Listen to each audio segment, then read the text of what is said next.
Hey everyone, welcome to the War Within Season 3 Mythic Plus Guide for Mistweaver. In this video, we will go over everything that you need to have the best Mythic Plus experience for both you and your group. I have a full UI video out already if you're curious about how I'm set up. I go over add-ons, weak auras, and the hardware that I use. I also have my website, wayofthecrane.io, where you will find everything in this video and more in a written format.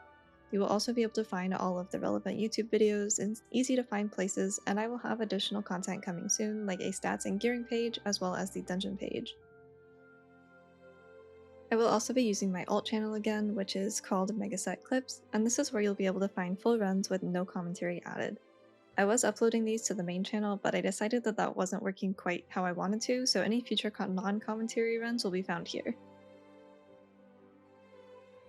As a quick introduction to Mistweaver, we are a melee healer, which means that we get melee mechanics, and most of our utility, most of our damage, and a lot of our healing is reliant on us being in melee.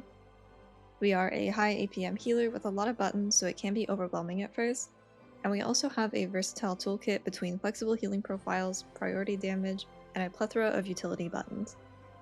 Mistweaver is a highly mobile healer, which is appropriate given we're in melee, and we are also quite tanky for a healer, as well as having a lot of mob control. We do have an issue with not having a proper tank external. We do have an absorb shield that falls off pretty quickly, so it doesn't do much for tanks there. And our group utility is also somewhat lacking in the sense that we do not provide effective HP beyond chi cocoons, which is quite small. We can be a little bit global hungry, and we are high APM and high haste, so that is something to keep in mind. For our stats, haste is our highest secondary stat. It provides us with a quicker global cooldown, faster cast, an increased hot tick rate, and a lower cooldown on certain abilities like Rising Sun Kick and Renewing Mist. Haste also increases the speed at which you drink your mana tea. Haste is probably the stat that you'll feel the most. It will be really noticeable if you have low haste, and the gameplay will be really clunky. Critical Strike increases our damage and healing done, and also contributes to our mana tea generation. If you're not worried about your damage intake or being one-shot, then you can prioritize Critical Strike over Verse. Versatility will increase damage and healing done to a lesser extent that crit does, but it also aids in survivability as well as some scaling on abilities like Chi Cocoon and Life Cocoon. If you are worried about damage intake or being one-shot in higher keys, then you can prioritize versatility over crit. And Mastery is just an additional healing proc from certain abilities as we use them, and Chi also functions off of Mastery, which is one of our primary healing cooldowns. Mastery is not a bad stat, it just doesn't necessarily do as much for you as some of the others do. So if you are comfortable with higher Mastery, then that is totally fine. I typically run around 80 to 120% to be my max. But this is ultimately a feel thing, it just doesn't compete with the others in the end. This is our Mastery with its tooltip, and you can see all of these spells that proc it. Again, the more Mastery that you run, the higher this will be on your breakdown, but typically I run around 80 to 100, maybe even as high as 120% if there is some special trinket that happens to have Mastery or something. Vivify is our main casted heal that also has an AoE component through Invigorating Mist, but currently Invigorating Mist doesn't do much healing, so it's a bit of an afterthought and we don't really play around it. Vivacious Vivification is a talent on our class tree that causes Rising Sun Kick to make our next Vivify a bit stronger and be an instant cast. This is something we will play around quite a bit, so we don't spend a lot of time actually casting Vivify, but we do end up using it for spot healing as needed. Renewing Mist is one of our hots, and also it heals through Invigorating Mist. This ability itself doesn't do a whole lot in Mythic Plus, and a lot of our uptime for it procs naturally while doing our DPS rotation, or for specifically using it to proc Chi Harmony.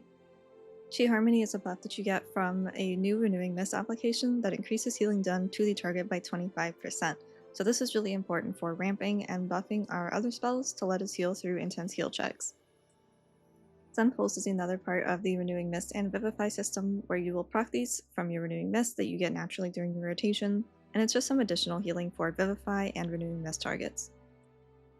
Enveloping Mist is one of our more commonly used abilities. It is used during our Celestial rotation as well as a key part of our ramp. Ramping is in reference to getting our hots, specifically our healing amps, onto many players at once to prepare for large incoming damage.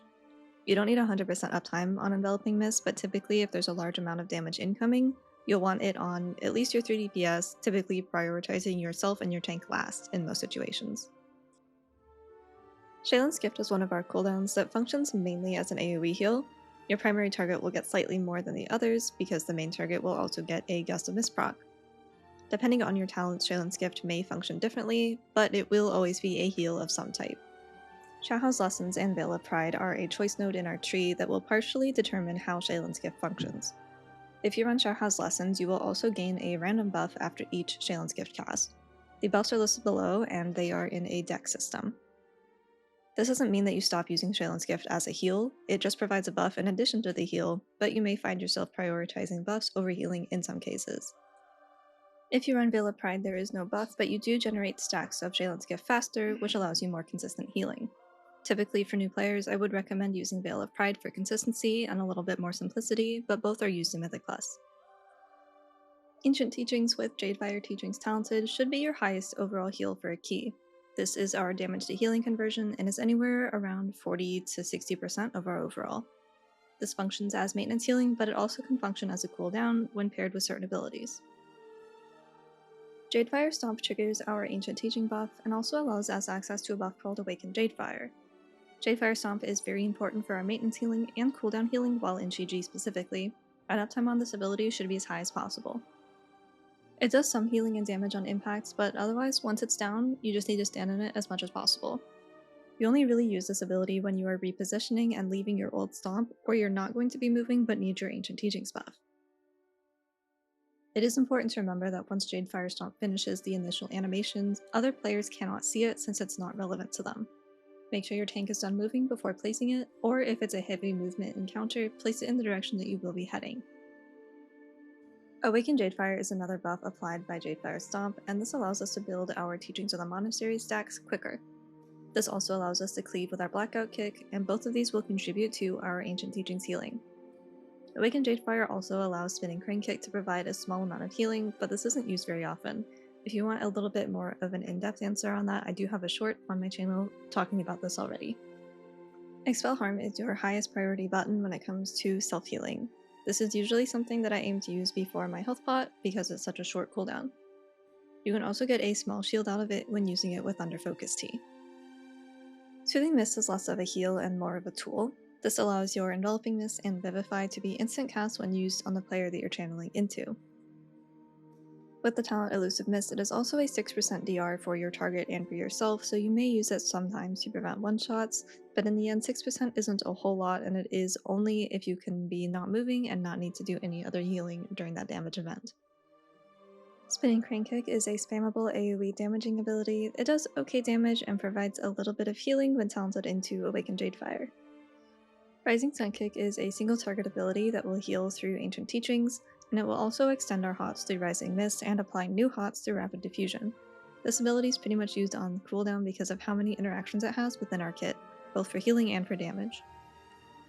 Tiger Palm is a basic single target attack that will grant 1 stack of Teachings of the Monastery per hit up to a maximum of 4. With Awakened Jadefire, Tiger Palm also strikes twice, which gives us 2 stacks per Tiger Palm. And to spend the stacks of Teachings of the Monastery, we use Blackout Kick, which will make Blackout Kick strike additional times. Blackout Kick is our spender for Teachings of the Monastery stacks, and it will deal damage each time it hits, in addition to cleaving with Awakened Jadefire and healing through Ancient Teachings. Chi Burst is a directional cast that does damage and healing, but it also has an abnormally high chance to reset the cooldown on your Jadefire Stomp, which is why I consider it utility as opposed to damage or healing. Mana Tea is how we manage our mana both during encounters and between pulls. You generate stacks of Mana Tea through spending mana, and you can drink it to restore mana, and gain additional mana reduction for a duration after your cast. In Mythic Plus, you don't have to think about it too much, you can usually just drink it down between pulls, but if you're in an encounter that is particularly mana heavy, try to use it before ramping, or otherwise heavy casting period. Paralysis can be used as a soothe with Pressure Points talented. It can also be used as a single target stop or a skipping tool either with or without Ring of Peace. Usually Paralysis is used for preventing casts for non-kickable spells, or just for preventing a cast if your kick isn't available yet. Pressure Points will not trigger combat even when it soothes a mob, and it can also be used on bosses or lieutenant mobs since you don't need to successfully control the mob for the soothe to work.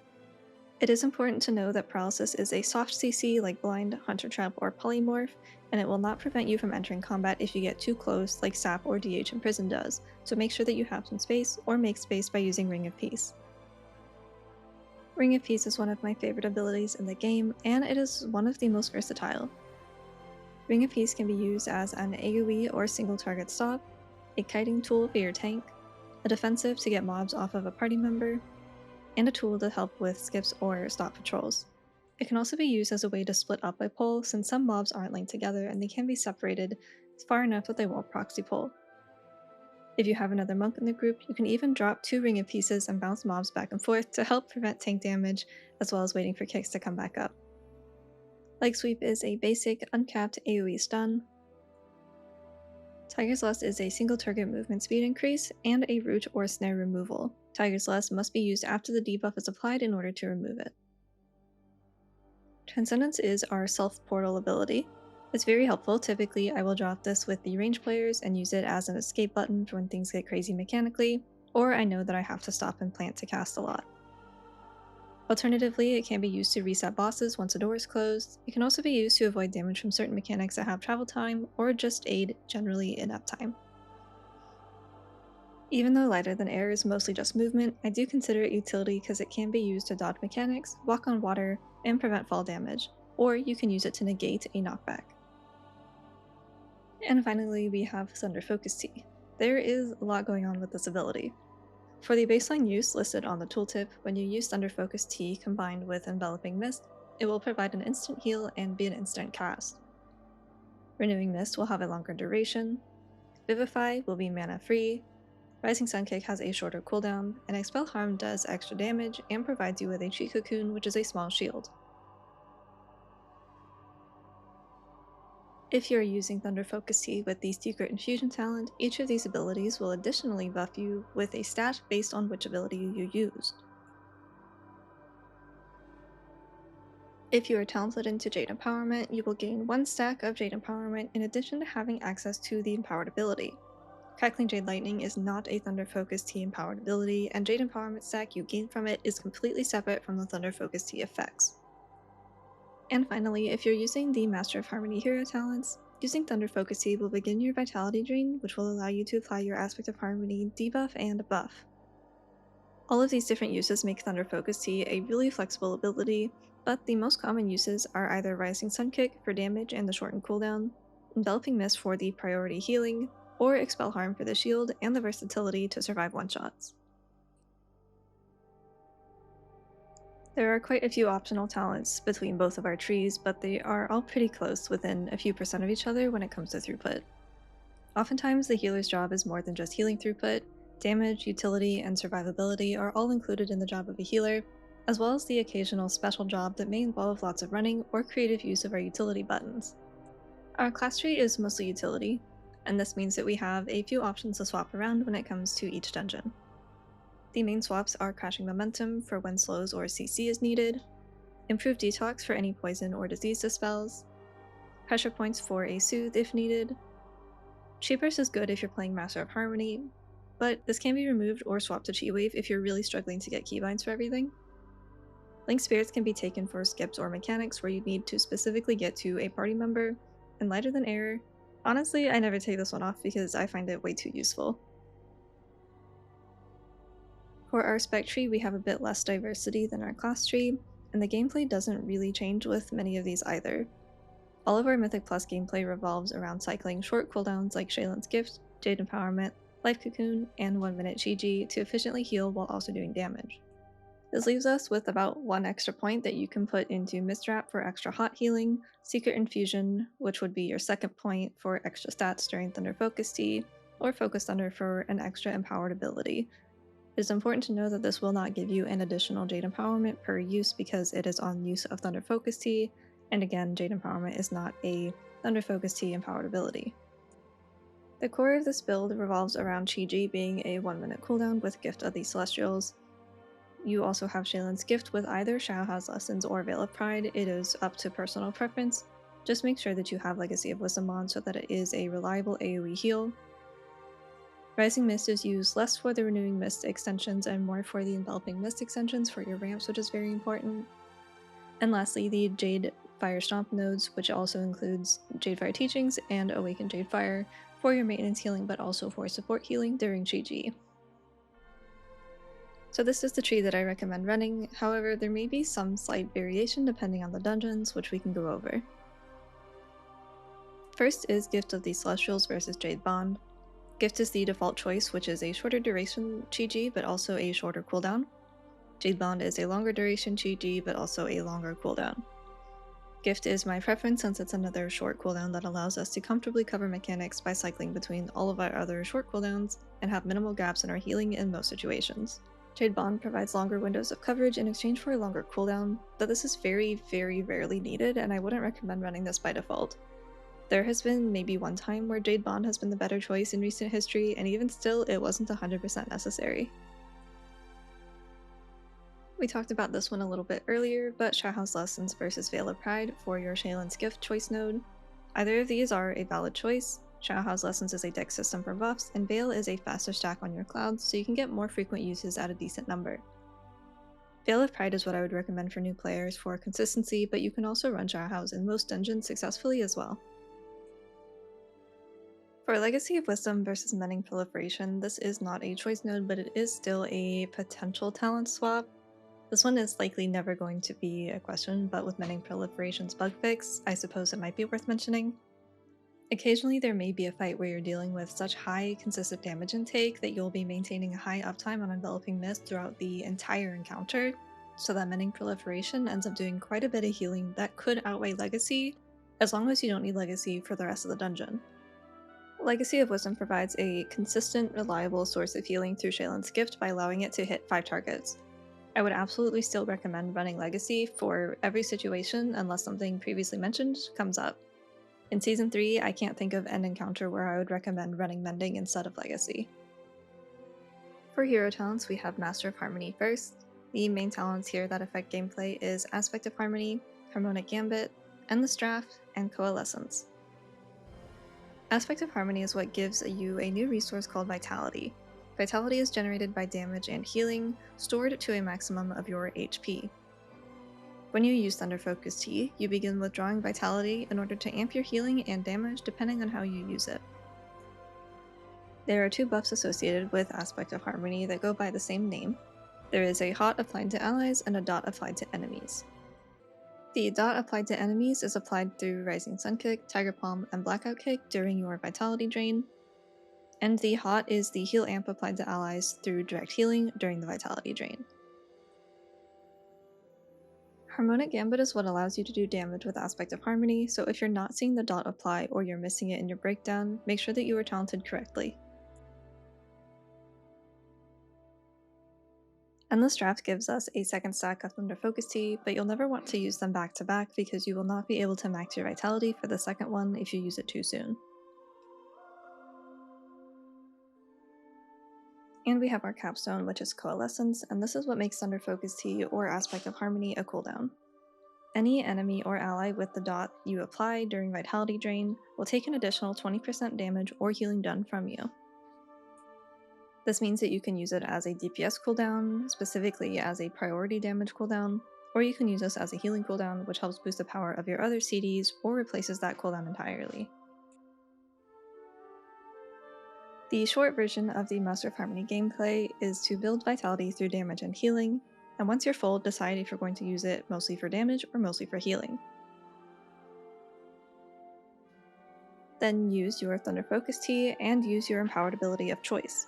Then you can either use your damaging abilities or direct healing abilities to make sure that you have spent all of your Vitality, and then you can begin building again and repeat. Because you gain a new resource, I would highly recommend picking up some type of weak aura that tracks how much you have stored as well as the drain window. In this case, you can see me build my Vitality during Chi, then I use my Thunder Focus Tea, and I spend my Vitality to heal during the AoE phase for the healing amp. Now that it's empty, it is time to build it back up for the next phase of damage. When there are mobs to hit and when there is pretty much constant healing to do, you can build up Vitality pretty quickly, so there shouldn't really ever be a situation where you need full Vitality and don't have access to it. Conduit of the Celestials is the other hero talent option. While I find this better suited for raid, you can run it in Mythic Plus if you want, but there's no explicit reason to other than playstyle preference. Conduit of these Celestials has a little bit less thinking required since it's mostly passive or proc based, so if you're new to Mistweaver and a little overwhelmed, Conduit is okay to run, but Master of Harmony is more competitive, so it's worth learning if you're looking to push. Conduit of these Celestials does give you an additional button compared to Master of Harmony, but it has a lot less cognitive load when you're playing. The main gameplay changes with Conduit of these Celestials are the button itself, Celestial Conduit, Heart of the Jade Serpent, and Strength of the Black Ox.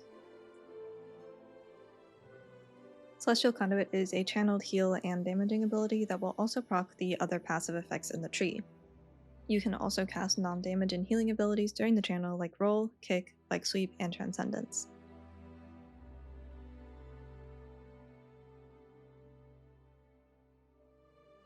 Heart of the Jade Serpent is a buff gained when you finish casting Shaylin's Gift that provides an increased cooldown rate to some of our commonly used abilities.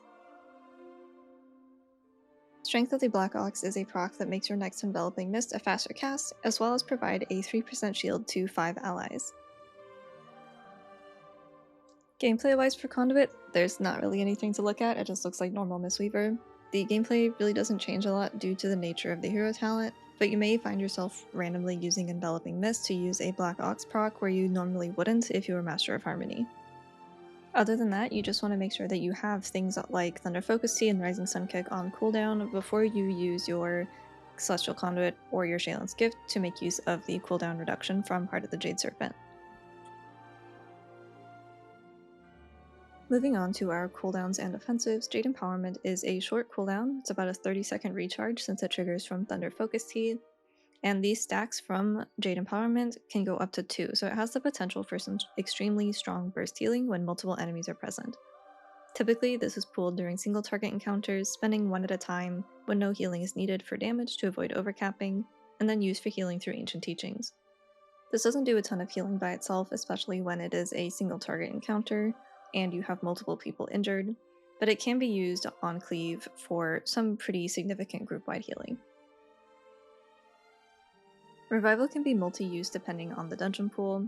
It is a powerful healing cooldown, but it also has a Mass Dispel component. So this is used often to quickly top people before a mechanic since it's instant cast, but when it has a planned cooldown, it usually focuses on movement-heavy mechanics or mechanics with debuffs as well as damage taken.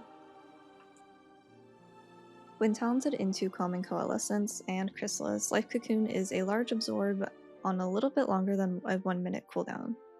A lot of the times Life Cocoon is used to prevent one-shots for DPS players or yourself, or to remove one player from your triage during heavy AoE. It's not very useful on tanks as it tends to break very quickly, but it can be used on other members of the party.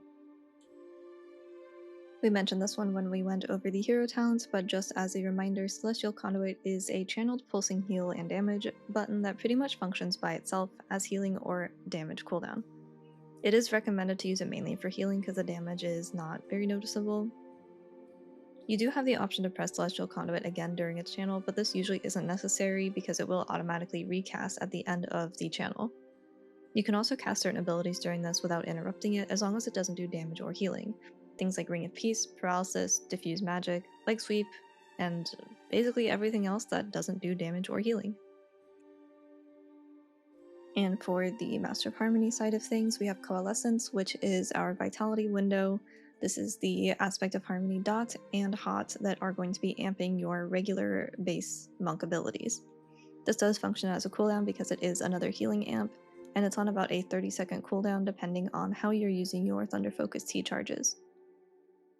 Diffuse Magic is a 60% damage reduction against magic abilities, which makes it extremely strong for some mechanics, but it won't work for physical damage, so it is important to know what type of damage you're taking when you plan your defensive use. In addition to this being a major defensive, Diffuse Magic is also a pseudo spell reflect that can be used on certain bosses and trash packs to get more damage out of our toolkit. The impact of the reflect interaction depends on the dungeon pool and by spell basis, but in the past it has been strong. Lately, they have not been allowing this interaction, so this one is really hit or miss now. Fortifying Brew is our other defensive that works on all types of damage. It is a 1.5 minute cooldown with the Expeditious Fortification class tree talent, and it also gives us additional health, which buffs things like Life Cocoon and Chi Cocoon since those abilities scale off of our health pool. On my website in the cooldown section, I do discuss Chi in a bit more depth, like where the healing comes from, as well as additional interactions, but the main part of Chi that we'll go over in this video is the rotation. This is the standard rotation for Chi. It is important to note that you should always have your 4 stacks of Teachings of the Monastery, your Jadefire Stomp, and Ancient Teachings buff active before pressing your Celestial. The window that you have to work with Gift of the Celestial is very short, so you need to be as efficient as possible. Depending on the situation that you're healing, you may do 1 or 2 Tiger Palms, or you may add in more Rising Sun Kicks if it's a rot fight, but no matter what, you should always aim to have your Teachings, your Jadefire Stomp, and your Ancient Teachings active. Chi is a very versatile cooldown, and most situations can be handled with the standard rotation, or with some slight variation based on your current circumstances. There may be times where Chi is your only available cooldown and you do not have access to melee. In this case, it obviously is not ideal, but you can still be casting things like Enveloping Mist, and then once you do get back into melee, you can extend all of those. So while you don't benefit from the Gust of Mist healing in this case, or any of your hot extensions while you're out there, it is better than nothing. Typically on a rot fight like Swamp Face in the Floodgate, I will try to do 2 Tiger Palms if I can, because there's enough damage going out that Gust of Mist would not be overhealing. But at the same time, it is so much damage so quickly that I'm trying to Rising Sun Kick as much as I can, both because of the hot extension on the Enveloping Mist I already have out, as well as the Ancient Teachings healing from Rising Sun Kick being very strong. In this clip, you can see I'm using Chi a little differently. I used the cooldown before the damage started, hardcasted 2 Enveloping Mist and 1 with Thunder Focus Tea so it's instant, and then I extended those. Because when there is damage on pull like this, you don't necessarily have time to get everything set up, so this is not ideal, but you can improvise as needed. In this clip, you can see me do something kind of similar by casting Enveloping Mists before the damage, and I actually stalled my second Blackout Kick by using Rising Sun Kick instead because we had AMZ down, so our health was not very low, and it would have resulted in a lot of overhealing. This is really commonly used with Chi to get more effective healing.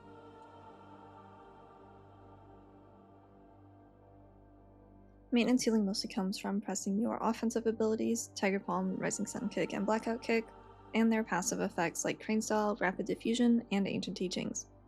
This will also include hots like Renewing Mist and Enveloping Mist, as well as your instant Vivify procs. If there is an individual taking more damage than your maintenance healing can keep up with, then we will use Renewing Mist to apply Chi Harmony to the target, and then begin the Soothing Mist channel, use an instant cast Enveloping, and Vivify until they're healthy. If they are the only injured target and you have a couple of mobs to hit, Jade Empowerment should be enough. If 2 or 3 allies are injured and the damage they're taking is too much for your maintenance healing, then the best option at this point is to use a cooldown. Chi and Shayla's Gift are the 2 highest priority healing cooldowns that we have because of their short cooldowns. Life Cocoon can be used to save one player so you can focus more healing on the other 1 or 2 that are injured.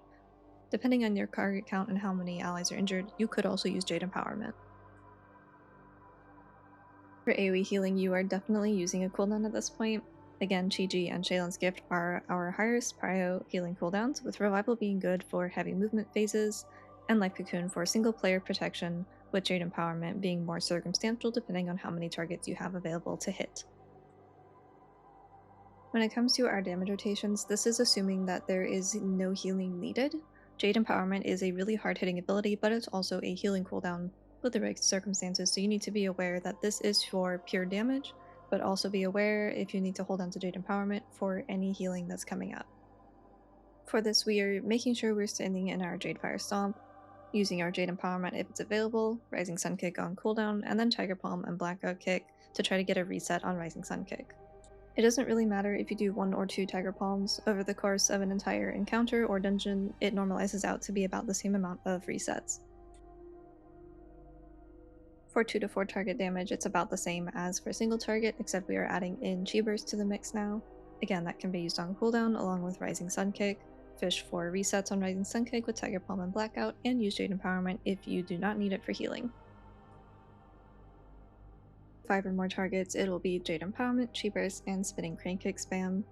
Again, this is only for damage, and if you're playing Master of Harmony, this may not be true for you, depending on if you are able to spend your Aspect of Harmony and your Vitality on damage. For Conduit, you can just follow this and that's fine, but again, I've already made a video going over this, so if you want a little bit more of an in-depth answer, then please go watch that short. You can do this however you would like, but this is how I do it, and regardless of method, I would make sure that you are tracking these abilities. On my frames, I have Renewing Mist, Enveloping Mist, Chi Harmony, Enveloping Breath, Aspect of Harmony, and any absorbs or active TRs or personals or anything like that. This is all on my frames, so I know what's going on when I'm healing and what's going on with the group health. Not on my frames, but somewhere else in my UI, I am also tracking all of these things. I know it's a lot, but without tracking these things, you may not have a great grasp of the power that you have or the other buffs and defenses and things like that. So I would recommend having all of these somewhere in your UI that you are able to see during combat. And if you need any additional help or you want other resources, then I have my website, which is wayofthecrane.io. There's also the Peak of Serenity Discord, which is the monk class Discord, where I'm quite active, as well as some other Mythic Plus and Raid players. We have my Discord, and then questionablyepic.com for raid guides, and Questionably Epic Live for basically healer simming or gear simming. Swirl has also developed a really cool website called waitimramping.firstsale.app, and this is basically just a bunch of analysis tools that you can use to improve your own gameplay or just see how other things may work. And that is all I have today. I hope that this video was helpful, and if you have any comments or questions, feel free to reach out to me in my Discord while I'm live or in the comments below. Thanks for watching!